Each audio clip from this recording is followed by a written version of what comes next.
Good morning, everyone. My name's Kim Horton, and I'm the Chief Economist here at the Regional Australia Institute. It's just gone 11 o'clock, so I think we'll make a start. We've got a large number of people connected in already, with more on their way, but I think we should make a start because time is short and we've got a lot to get through today. It's a big issue. I'd like to start by acknowledging the traditional owners of the land where I'm broadcasting from, the Canberra region, and the Ngunnawal people, and pay my respects to their elders, past, present, and emerging. And I'd like to particularly welcome any First Nations people participating today. Today is our first Regions Rising webinar for our 2021-2022 series, sponsored by NBN Co and Nutrien Ag Solutions Australia. We'll be presenting an update on the state of the housing market in regional Australia, the business opportunities available, and the challenges that need to be addressed to meet the demand of a shifting population. I'd like to welcome our three guests today. Eliza Rowan, Head of Research Australia at CoreLogic. Welcome, Eliza. Tim Rennick, co-founder of Independent Builders Network and founder of Push for the Bush. Welcome, Tim. And Craig Sinclair, Economic Development Manager at Temora Shire Council. Welcome, Craig. You may have seen their bios shared on our social media platforms through the week, and their bios are also available on the Regions Rising website from which you registered.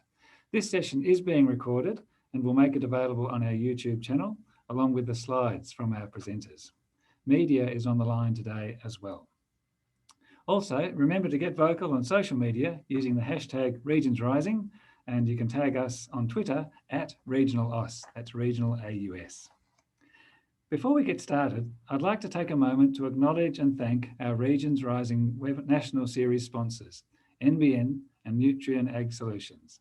Without them, we would not be able to continue delivering these free webinars as well as our in-person conferences, like our National Summit in March and our upcoming regional conferences, taking the Regions Rising format around the country by the end of 2022.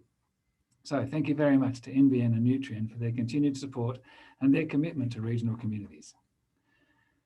Today, we've only got an hour, so I'm going to try and make the most of it and make sure that we do have plenty of time for Q&A after our guests speak.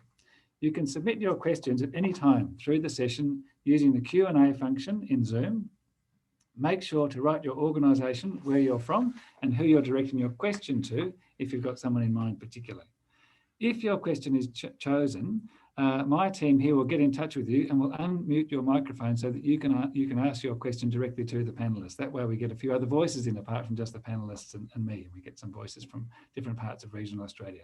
We have received some questions in advance and hopefully you'll hear answers to those questions woven into the chat today too. I just want to take about 2 minutes to set some context for this webinar. Regional housing jumped into the news headlines late last year. For several months through late 2020, regional house price growth was well above that of our metro areas, as regional economies bounced back earlier and further than the metro economies from the COVID-19 recession. At the same time, rental availability shrank, giving us headlines of people in well-paid jobs struggling to find accommodation if their lease had run out. There's just nowhere to rent, people were telling us. Meanwhile, west of the Great Dividing Range on the East Coast, and inland in South Australia and Western Australia, a decade of underinvestment in housing has continued. In our smaller inland places, the pattern's different. For years, there's been very little building, and the main constraint on business growth has simply been finding accommodation for staff. Prices have been low, while affordability and rental yields have been high. But with average house prices lower than the cost of a new build, investment has stalled. There's been nowhere to rent here too, but for very different reasons. What's going on? Our regional housing markets had always offered a great variety of housing for renting and buying at very affordable prices. Was it a COVID-induced large-scale move to the country? Or a delayed catch-up in price growth after the COVID slump? Or is it the banks having to tighten their loan criteria following the GFC and the need for them to hold more equity? Or a result of rapid job growth in regions, with regional job vacancies continuing to rise and setting new highs. Just yesterday, some new data was released and regional job vacancies reached another all-time high of over 67,000 positions, most of them in highly skilled trades and professions, so they're quite well-paying jobs in regions. Is this contributing to our housing shortages? Employers need workers, but is there somewhere for them to live? And what can we do to ease Australia's housing pressures? These are the questions we'll be looking at today. And we have a great group of panellists to help us explore them. We have expertise in housing markets, in building in regional areas, and on how to successfully plan for growth in a regional town. Let's start with the national picture from Eliza Owen, Head of Research Australia at CoreLogic. Thanks, Eliza, and you're welcome to share your screen and run us through your presentation. Excellent. Thank you, Kim. I'll just bring my presentation up now. Good morning, everyone, and thank you to the Regional Australia Institute for giving me the opportunity to present this morning. I'm going to take about 10 minutes to run through this overview of the regional housing markets and how some of the dynamics compare with capital cities as well. It's no surprise to anyone on this session, I'm sure, that Australia's housing market has seen exceptionally strong growth, particularly through the start of 2021. And a lot of this has come off the back of low interest rates in response to the initial shock of COVID-19. But I think when we start to look more closely at how this has affected things like migration, listings, sales volumes, we can see that regional Australia in particular has recently borne the brunt of some of the affordability pressures that have come along with that. So to start off, I want to take a moment just to look at the internal migration situation. Obviously, with international borders closed, international migration has become less of a relevant demand factor, and internal migration has been very closely watched. So this chart on the left-hand side is a part of the ABS's Provisional Internal Migration Series, which was produced in response to COVID-19. And the light blue line shows the rolling annual arrivals to regional Australia from the capital cities. We have seen an increase of people arriving to regional Australia from capital cities through to the December 2020 calendar year, increased to about 230,000 people arriving in the regions. And that supports some of the narrative we've seen in the media about a rush to the regions and people escaping for these lifestyle opportunities for obvious reasons, where cities had become more restrictive in the social economies and behaviours and things like that. But a crucial part of this narrative that often gets left out is looking at the departures from regions to capital cities. Because in any given year, you can see historically that arrivals and departures from the regions tend to sort of trend together. That didn't happen through 2020. People in the regions were more inclined to stay put. And as a result, departures from regional Australia to the capital cities fell below the series average by about 5%. Between that decline in people leaving regional Australia for the capitals and a bit of an uplift in people from the capitals going to the regions, this pushed the annual net gain to regional Australia to a record high by this series, with about 43,000 additional people winding up in markets outside of capital cities. Now, I think this, at least part, explains some of the story that's led to relatively low listings volumes across regional Australia. So what these two graphs are showing is the amount of stock that's being advertised for sale via online listings portals and things like that. So this is for residential property.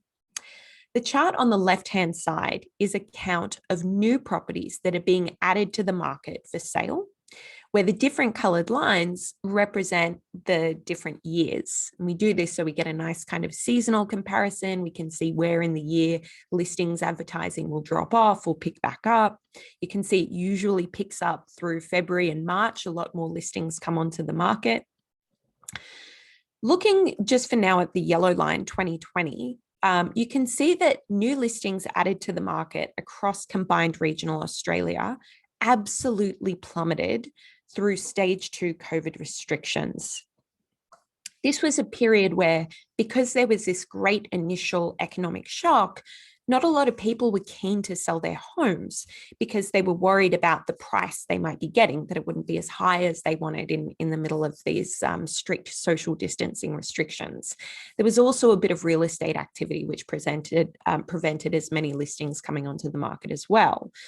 Now, new listings have started to trend up, and the black line, which shows listings counts through to 2021, shows that they are gradually rising towards those average historic levels. But if we look at the chart on the right-hand side, which is the total stock being added to market, total stock is just severely depleted. So for everything that's sitting on the market for sale across regional Australia right now, there's probably about 60,000 listings available. That compares to an average over the previous 5 years of about 100,000. So that just goes to show the discrepancy between the amount of stock that's available for people to buy now versus what they may have been able to access in previous years prior to COVID. Now, part of the reason that we think new listings and total listings have been subdued, partly because of not as many people leaving the region, so you don't get as many people putting up their property for sale or rent. But another big part of it is that this happened at a time when demand for property was increasing, particularly demand for regional property, which presented, I think, a kind of detached dwelling lifestyle that people were after, relative affordability to the capital cities and things like that. So we can see in this chart on the right-hand side that there's been a strong uplift in sales volumes across both the capitals and regional Australia. But where this kind of sales volatility is something we've come to expect in our capital cities, it has been more of a shock to regional Australia. In fact, in regional New South Wales and regional Queensland, they've actually reached record high sales volumes in the year to April of about 70,000 residential properties transacted over the past 12 months. And with that chart on the right-hand side, this is what we call the sales to new listings ratio, which compares the number of sales to every new property being added to market. When that ratio gets above 1, it essentially tells us there are more sales happening than new properties being added for sale. So you can see that that has spiked in combined regional Australia, which suggests that total listings continue to remain depleted because there are more sales than properties being added to the market. So it's that strong absorption rate that's keeping stock levels very low. In terms of the top sales volumes across regional Australia, I've divvied up the markets into SA3 regions, which are kind of equivalent to LGA regions. So I won't go through these in detail just because of time, but essentially the highest sales volumes have been associated with areas traditionally known for, being popular satellite regions or areas of great economic activity. Whereas the table on the right-hand side shows the biggest uplift in sales volumes over a 12-month period compared to the previous 12 months. And that tends to see more areas related to resources activity, which are going through a recovery trend at the moment. So how has this affected dwelling values? Well, low stock amid a period of very high demand has created a period of very accelerated price increases across regional Australia. In the past 12 months, regional dwelling values have increased 13%, which is more than twice the increase that we've seen across the capital cities. And we've got a breakdown of the different regions there as well. We can see that despite the rapid increases we've seen in parts of regional Australia in the past 12 months, the affordability appeal, and I use that word carefully because I understand that these price increases have created great affordability constraints for locals. The affordability appeal, I think, comes from people in capital cities. So we can see both capital city dwelling values and regional dwelling values across the major states have seen rapid increases over the past few months. And I think that would prompt more people to look to the regions as an affordable housing option. And a couple of trends that have exacerbated that through COVID is, of course, the normalization of remote work. And exacerbating affordability constraints even further is that the kinds of people who can access remote work tend to be those in the knowledge economy. They tend to be on higher incomes. So when they see they're getting more bang for their buck in a satellite city, a popular regional area, they could create more displacement for locals because of their potentially higher income levels that they can use to outbid people who might be more established in an area. Where we've seen an even larger divergence is looking at the rental market. Rental values across regional Australia have increased almost 10% over the year. The growth rate is almost 3 times that across rental increases in the capital cities.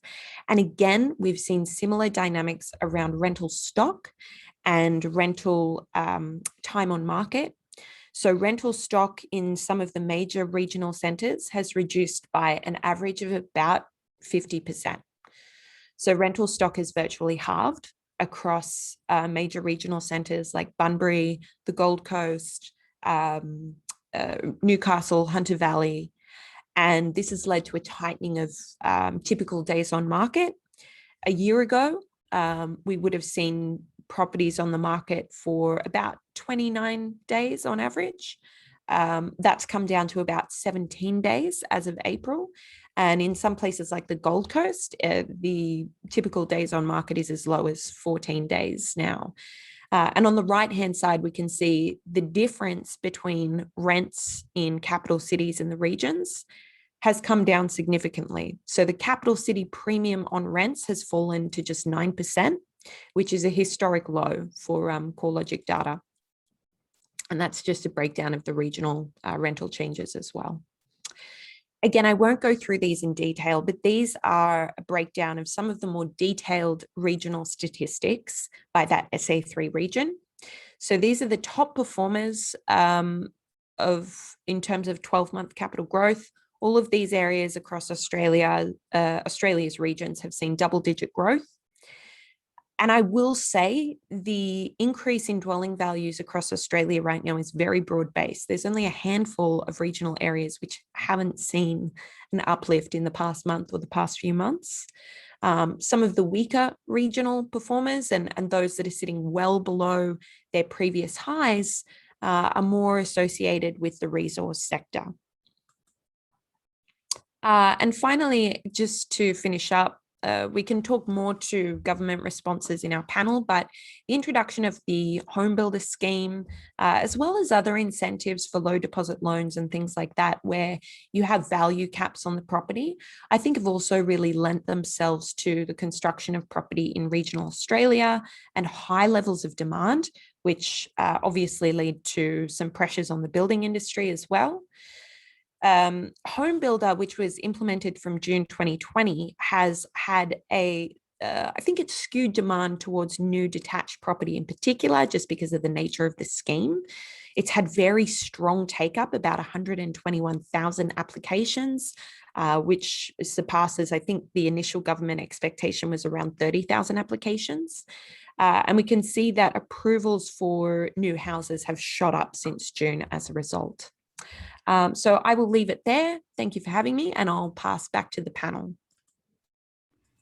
That was terrific, Eliza. Thanks very much. A great overview of some of the drivers and some of the patterns of price growth in regional Australia. Particularly interested in that points you were making about the connection between that and people movement, and maybe part of the story of low listings and low rental availability of stock was people staying put and not sort of opening up the market. There's usually a lot of movement, isn't there, in people buying and selling and moving in and out. But if that slows down, then that can have all these consequences. Thank you, really great stuff, and lots of things to follow through in the discussion afterwards. Now very keen to invite Tim Rennick to speak. Tim knows the other side of the coin, which is what the builders are doing, what the builders are looking for, and what makes a viable location for a builder to build either a single or a group of properties. It's a very important part of what's driving the underlying growth in property availability in regional Australia. And Tim's had many years' experience at various building scales in this market. So we're really looking forward to your presentation, Tim. Thank you. Thank you there, Kim and Eliza. That's a magnificent segue to my presentation with all that data on the established housing, and finishing off there with the federal government's generous home build grant. And you're right on the money with your assumption there that there was 30,000 expectation. They budgeted for 28,000 in total, and your figures there confirmed what we had believed, and that was 131,000 people have taken up that offer. So it's more than done its job. Just to introduce myself, I'm one of the co-owners of Independent Builders Network. We're like a cooperative building group that is made up of small mum and dad type builders, sometimes multi-generational family businesses that are based mainly in regional Australia. We started off through regional Victoria and southeast Queensland, and moved into northern Queensland and northern Tasmania. And through at the COVID lockdown last year, we discovered that we could move beyond the borders. Now we're growing into the Riverina, the Riverland in South Australia, the Limestone Coast, and into central New South Wales and further up north. But I'm afraid for our WA friends over there, but the building market in WA makes it very difficult for franchises or groups to move in there with the strength of the volume builders over there. We specialise in all sorts of housing. All builders are different because all towns are different. So we have project builders, more prolific in regional areas. In the cities, we do more custom work and renovations. And we launched 5 years ago Adaptable Living, which is our regular housing being designed to suit those living with a disability, physical or non-physical, the aged, young families, and trying to make housing a lot more accessible through the Australian Livable Housing Guideline. And we've had a lot of success with that through regional Australia. We're not a volume builder, nor are we franchise. We are the small guys. So we're those local corner milk bar type builders. If you're trying to relate it to a business, we're small, medium enterprises. But collectively, with our builders, we would reach top 50 national builders. So together we're quite large when we get going. So we're right now facing a bit of a crisis out in the building industry due to a lot of factors. And I had a chap from the Australian Frame and Truss Manufacturing Association last week call this the tsunami effect. And that is what's hitting builders out all through Australia, whether it's regional or the capital cities. And in fact, this is actually a global issue as well. So it's not just Australia. And I daily get phone calls from builders saying, is it just me who's facing these problems? But it is actually global. And what was happening in 2019, we came up with the concept of Push for the Bush with Independent Builders Network to try and promote regional migration, and hence why I'm here talking today. And 2019, we were on the back end of a struggling build economy out in regional areas, where we had some builders for the first time in their life not actually build a house because of the Banking Royal Commission was stopping any finance getting out for development of land. And of course, we had a federal election, and traditionally in federal election years, there's not much real estate that gets sold, and the building industry walks 2 steps behind the real estate industry. So therefore, we had that flow-on effect that we were struggling to get houses built. So with Push for the Bush, we tried to promote regional living. We were ready to launch at the start of 2020, and then COVID hit. Then all of a sudden, the federal government came out with the home build grant because they saw the building industry as an essential service. And all of a sudden we had this pent up demand for house building when specifically in country areas, and people go out to move to the country, saw the real estate, the established houses all gone. So they then go looking for a builder. So what happened in that time from mid or start of 2020, as Eliza pointed out, with the lockdowns, is that timber, which accounts for 22% of the whole market, is actually imported. So all imported timber stopped. And there was another effect at the start of 2020, which was bushfires affecting a lot of the sustainable growth forests for harvesting of timber. So right now, I dare say there'll be a lot of people in this webinar who knows a builder or knows somebody who's got build hold-ups out there all across Australia because they can't get timber on site. So timber LVLs, structural timber, non-structural timber, it's a very moot point. And I can clarify that whilst we're trying to import as much as we can, the timber mills are working overtime. There is actually some people looking into the mental health of people working in the timber mills because they're clocking out at 4:30 in the morning and and getting home at 11 o'clock at night. So they are overworking and trying to do their best, but we're not getting timber into the country. The United States is not stockpiling. They're building just as much as Australia, and they're paying 350% over and above everyone else. And obviously it's a high market. And to put it into perspective, a lot of Scandinavian pine would normally come into Australia. The United States, it's taking 6 weeks to get a ship from Scandinavia to the US, and they get paid. It's taking that pine 16 weeks just to get to Singapore, and then you're waiting another couple of months to get it across Australia. So obviously they're meeting a stronger market there in the United States, but the United States aren't stockpiling, which is a bit of a furphy out there. They're actually building. Waffle pods are another thing. Those who understand the building industry, we moved towards waffle pods about 25 years ago, going from raft edge beam slabs. So now the builders are sort of going back to the future, and the smart builders going back to doing traditional slab designs underneath the houses, but waffle pods are not happening across the country. And then in Queensland specifically, there's a roofing shortage because of the hailstorm. So the government has directed all roofing, that's labour, plus roofing materials to go towards the insurance jobs there for Queensland. So that's had a draconian effect up in the northern states. And talk about a perfect storm, even the adhesive for the trusses, etc., all comes from Texas. And you wouldn't believe it, but Texas froze over in the last 12 months, which, you know, global warming, we question it, but when you have Texas freezing over and then all of the glue is frozen, that's has to be seen to be believed. And another thing too, to add in, there was a lot of materials coming to Australia that got held up in the Suez Canal when that ship got parked in the Suez Canal and blocked things for a couple of months. We couldn't make this stuff up. And of course, labour is a massive issue out there due to a number of reasons. Obviously, the demand is number one, but we have stopped migration for a period of time.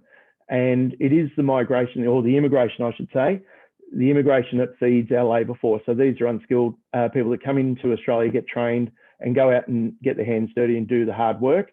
And the trend has been, you know, for the last 30 or 40 years to go through university, get a tertiary education, and not pushing enough of our people through the TAFEs and out there to become labourers and builders. So labour is a massive point there that's affecting the building industry.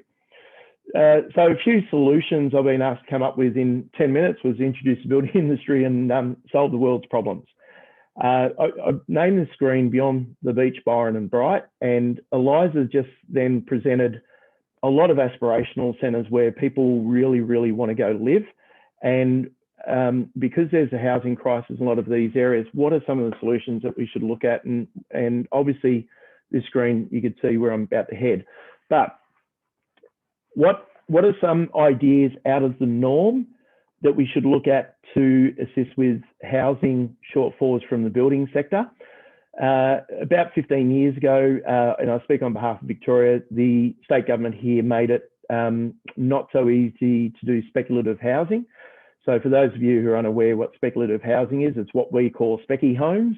And that is where a builder and a developer, or a developer would go out and speculative build houses without a buyer with a view to sell that house for a profit. This was the way things were done from A.V. Jennings from the 1930s for the next 50 or 60 years. But then the State Revenue Office here in Victoria in particular made it unfeasible for a builder to do this because they would charge stamp duty on the whole amount when a contract was exchanged and not executed, and then charge a full stamp duty on the complete home. So it made it quite cost prohibitive for builders to speculate. So it killed the old house and land package overnight. And one of the things I'll throw out for people to lobby any of the state revenue officers is to try and entice through reduced stamp duties for builders to go out and speculative house build again in country towns, particularly the smaller towns. It's not, nobody wants to be a pioneer and be that first person to be the first person to build a house on a new estate. So these new homes are a great idea to get one up and built, and then it creates interest in that area and confidence to go build in the area. So if the state governments can come to the party, help promote speculative housing, then that's the way we should move forward. Another idea is looking at medium density housing and brownfield development. So greenfield development and brownfield development. Greenfield are your broad hectare developed blocks where council will approve an area to be subdivided and set up into your a traditional quarter acre blocks. Brownfield are where we do the knockdown rebuilds. So brownfield is where our builders in particular have had a lot of success in regional towns, where we've been able to find houses, knock them down, rebuild them specifically for traditionally in the last 2 years, we've found a lot of farmers who have retired and moved into town. So we've built a house that's accessible housing for them that's been maybe near a hospital and definitely walking distance from CBDs in these smaller towns. So having a look at medium density, which is your party wall houses that are detached, not or semi-detached, so sticking close together to your dual occupancy type houses. And the interesting story there was my father, Kevin Rennick, who started this business, was mayor of Deniliquin 30 plus years ago in New South Wales, and he came up with the concept of doing 2 houses on the one block, and council fought him even though he was the mayor of the town. But dual occupancies were a thing 50 years ago in the industry, and we need to start looking at in smaller regional towns and going medium density to make houses a lot more affordable, and looking at some old knockdown rebuild sites, whether they're factories, blocks and old houses, but getting those closer into town. So brownfield's definitely an idea out there. I said it before, I've heard with the writing there, it should read immigration for labour shortages. We must, any which way we can, start the plan to have the centres open in each state to allow people to immigrate back to Australia to fill these jobs, these labour shortages. We need immigration. There's still refugees out there. COVID hasn't stopped the refugee problem. There's people who want to come to this country and work hard. We need to find out a way to get them in here, get them trained and get them out working on the building sites. And that is a sugar fix, I know, but it's just a simple solution that we should really work at. And another item here that is always accepted when I do agricultural shows or field days and I talk to the farmers about building a house, and that is looking at alternative construction techniques. We've been dealing with a company, Bondor, for the last 10 years, where these products are used. They're called SIPS panels. They're used to build cool stores, and they're very, very sustainable housing. So very energy efficient, up to 9.5 star energy rated. And for those in the know, they have a bushfire attack level of 40 as is. So we're building display homes with these in regional areas where there might be bushfire affected areas that have hindered development in the past. And I can assure people that the farmers love this sort of housing because it is like a cool room for a house. They're not quite meeting passive house standards for the architects in the room, but they're very, very close. The only issue holding up these sort of houses being built is actually builders willing to change.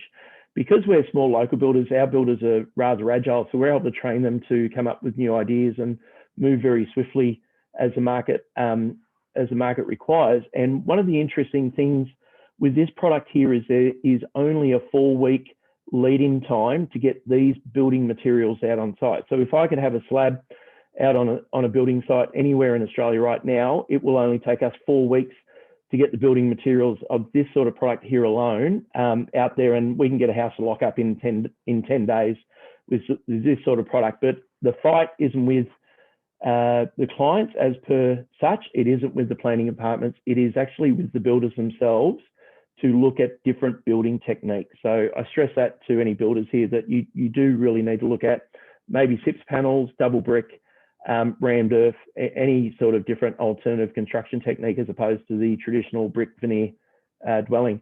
And then as the screen said at the top, we've got to look beyond the aspirational towns. So we're not all needing to live in Byron Beach, and in Victoria we've got Bright, which when I created Push for the Bush, they said we don't want more people here in the Alpine Shire. The local councils need to step up and start informing us, where are the growth opportunities. And as I found out 2 years ago when I started Push for the Bush, I had several councils out there that were really, really needing to punch above their weight and were very proactive in trying to get people to do what they call familiarisation, so getting their families to go up to these towns and have a look at where the jobs are, where the transport is, where the education is. I've got Northern Queensland, I've got Townsville Master Build Association telling me that we've got land available up here, we've got jobs, we've got great weather. So it's not Byron Bay, it is Townsville. It may not be Bright in Victoria, but it's Benalla or it's Wangaratta. So there are towns out there, and the push for the bush when we started it was to promote regional living. That's happening now. I move across to Craig from Temora and throw the gauntlet out at the councils to say, sell yourselves, get involved with a strong national webpage that gives clarity to people moving out to the country towns. There are jobs here, there's land available. And of course, we've got real estate or we've got builders who are ready to build. So thank you. That's the end of my presentation. Thanks, Tim. That was very comprehensive, and you've certainly laid out the mix of actors that are involved in the housing sector, whether it's the regulators or the builders and the suppliers. That's very helpful. Thank you. I'd like now to invite Craig to tell us part of that really interesting story where Craig, you've been bringing together, as sort of Tim and Eliza have been talking about, the need for people, the need for housing, how to do that in a small community. And we look forward to hearing your story about that this morning.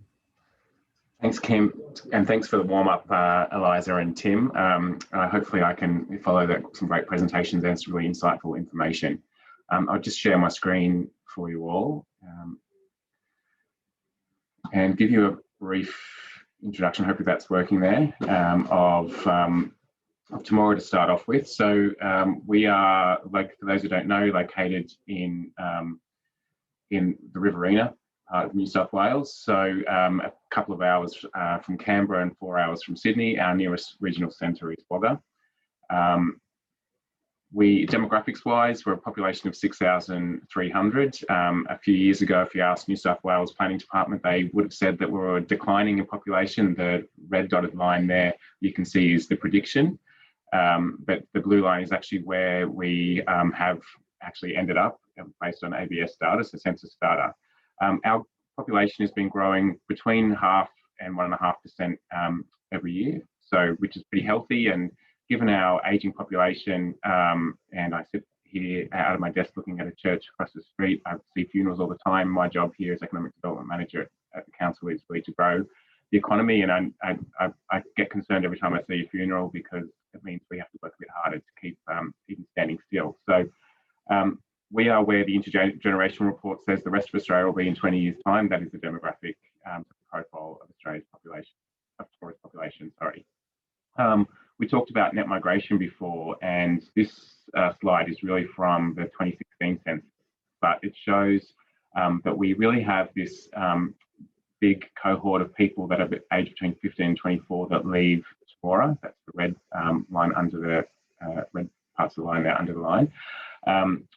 Which is pretty normal for small country towns, usually going for employment opportunities or education, those kind of things. But the good news is that we've got people in the working age population, young families coming back and starting to change that demographic of Temora. We need those workers here. We're screaming out for them, as many regional areas are. So we have a comparatively small but growing workforce. We have that post-exodus, school exodus, but we do have those young families coming back in, which is great news. In terms of the housing, this will back up some of the stuff that Eliza was saying. Really, a lot of the households are made up here of families, whether it be young families or older families. Therefore, housing makes up 90% of the market versus units or other smaller flats. Most people own their house or have a mortgage on it, so it's quite a small rental market here comparative to other parts of the country, which is that good and steady for one part, but it does mean that things don't tend to move.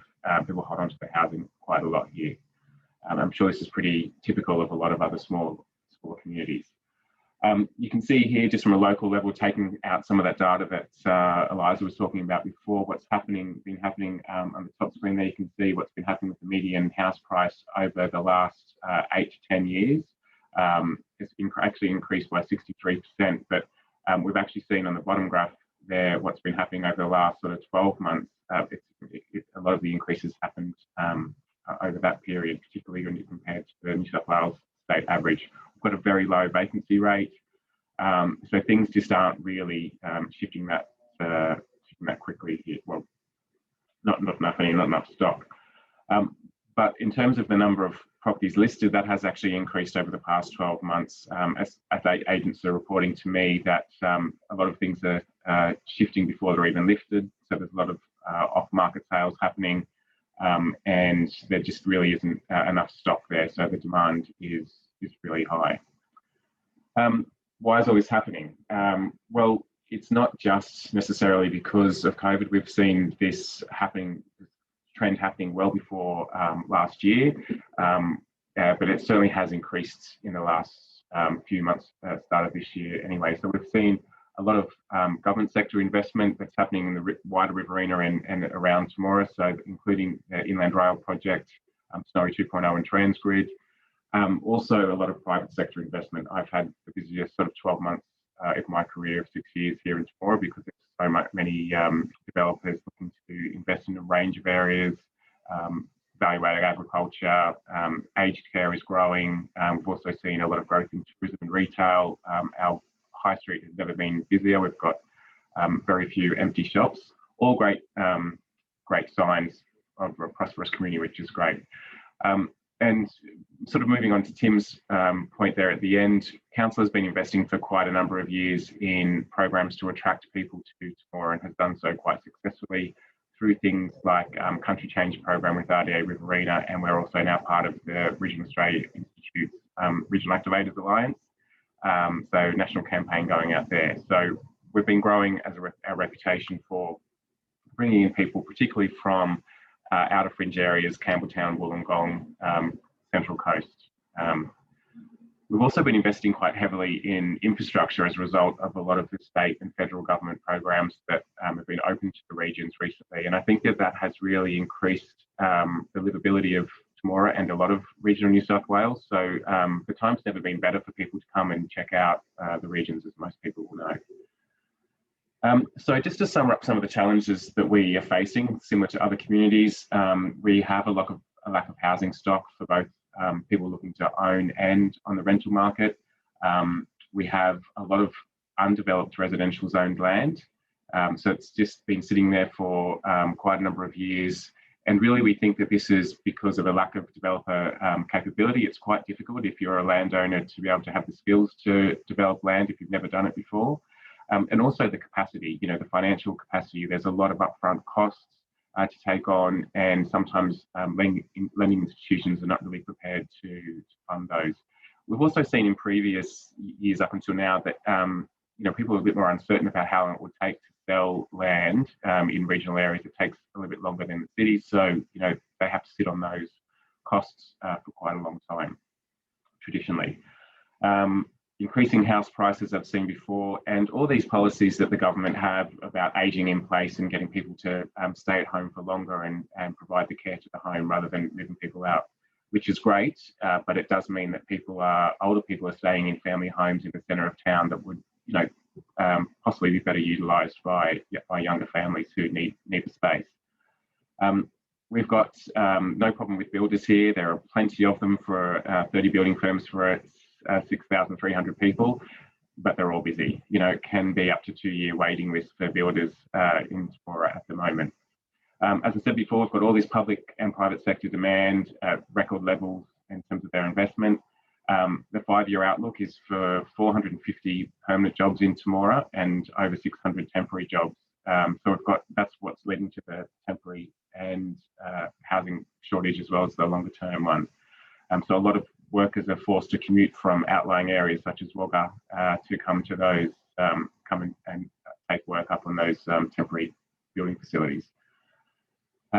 We've also seen this year, as a part of the government's incentives, a really massive increase in the number of traineeships and apprenticeships. So I would say around 4 times as many as we've had even in the last years before, which means we're retaining a lot more younger people in Temora than we have before, which sort of goes to Eliza's slide before about people not moving out and perhaps reversing some of that trend of that younger people leaving towns, smaller towns.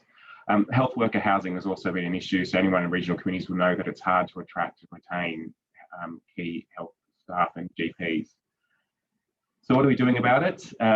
We first of all started with a future employment study. So that's where we contracted an external agency, RDA Riverina, actually, to look at the number of the pipeline of development that we knew was coming up and find out how many employees they were looking at bringing on over a 5-year period. So what the direct jobs were and also what that indirect impact was. So that really gave us a solid understanding of what we're looking for, so we can start to undertake some planning activities. And we shared that information with service providers, schools and healthcare providers, so they could start to have an understanding of what that pipeline looks like as well, so they can start to plan. We then did a bit of a propaganda parade here. I'll be quite open about that.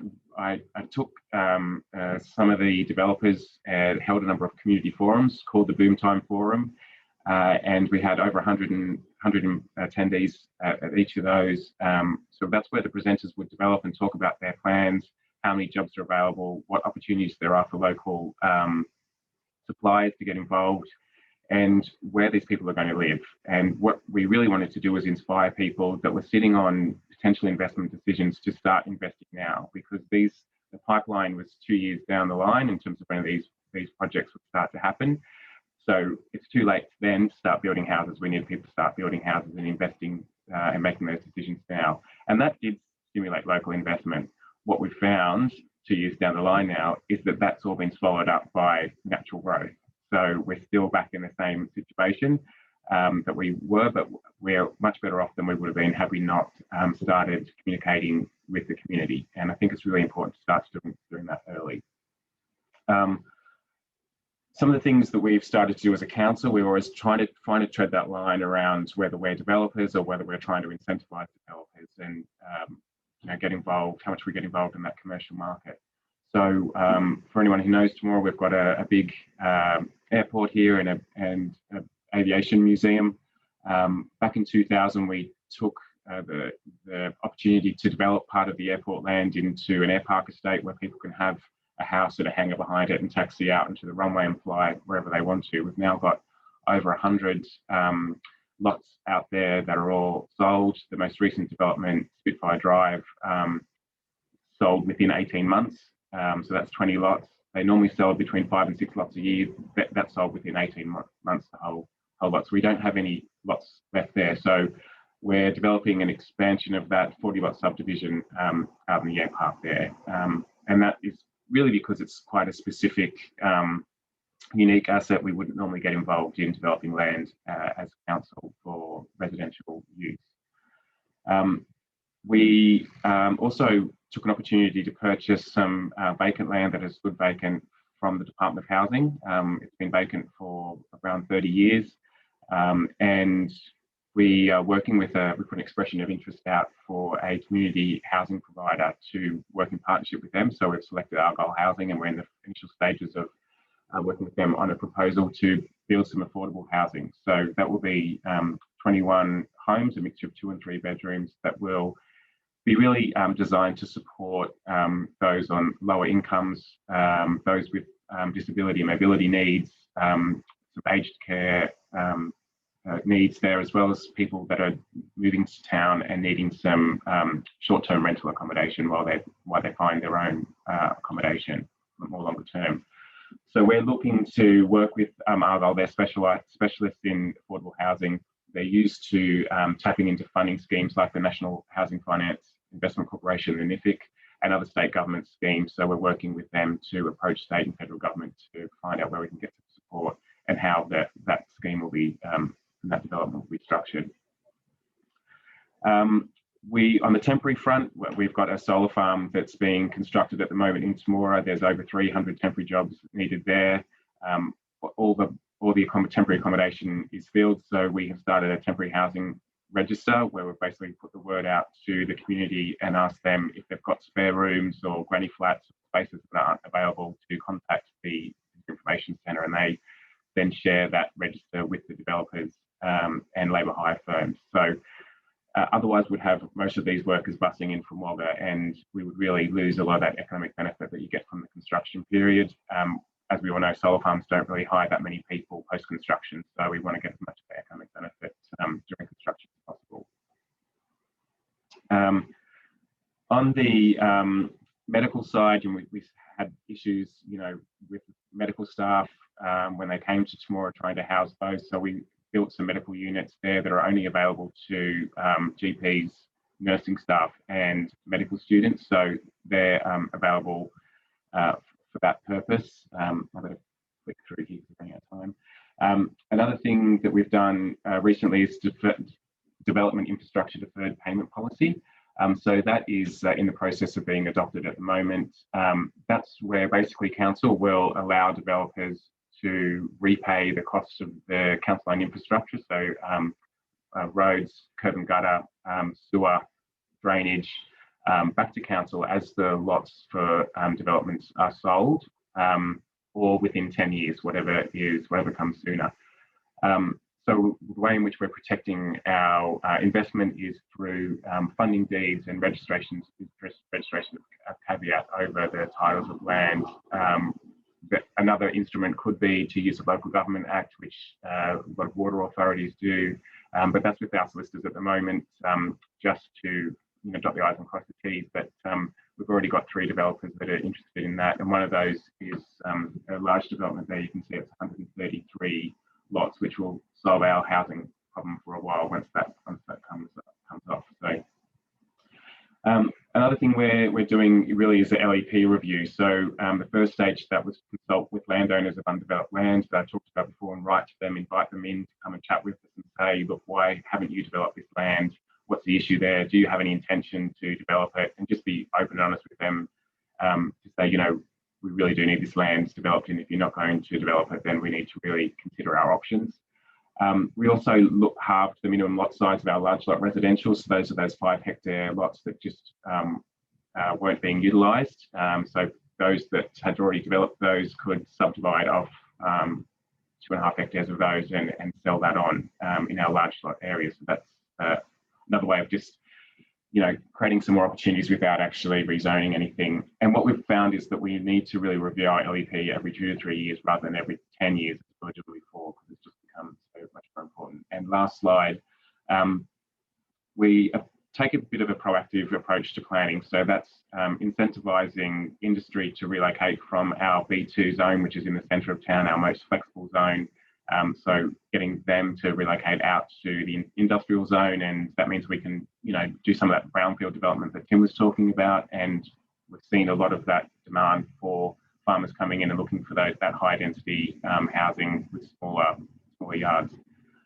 We encourage pre-lodgement meetings, as many meetings with developers as possible prior to submitting their development application. So they've got every chance of success once it is lodged, and I work quite closely with the planning team on that. We also make sure we keep some positive state agent relationships and so we can keep our finger on the pulse. And identifying redevelopment opportunities. So the picture there is Greenstone Lodge, one of our aged care facilities that will become redundant in a couple of years. So working with the owners of that to look at opportunities how we can redevelop that before it just becomes a decrepit building. That's fantastic. Thanks so much, Craig. There are loads of things that people can do locally to address both the short-term and the long-term issues. And I think you've set out some really nice examples there, whether it's looking at your longer-term planning and land release, working with the industry to ensure that those blocks are built on, the short-term, the temporary accommodation register. And I think the one that stood out for me too was just that simple thing about communicating, those forums that you were doing, trying to communicate to people in town and in the industry what was coming so that they can prepare themselves. Just great stuff. Thank you very much. We've had a lot of commentary and questions in the chat about rentals. So I want to ask a couple of questions about rentals.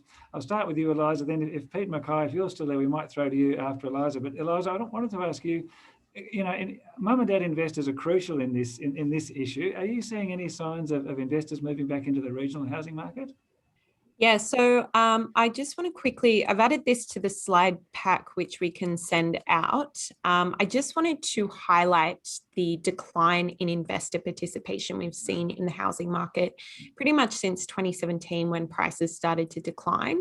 Over the past couple of months, we have seen a resurgence in investor financing. So proportionally, they've come back to about 26% of the market, still well below the 36% that we've seen on average over the decade.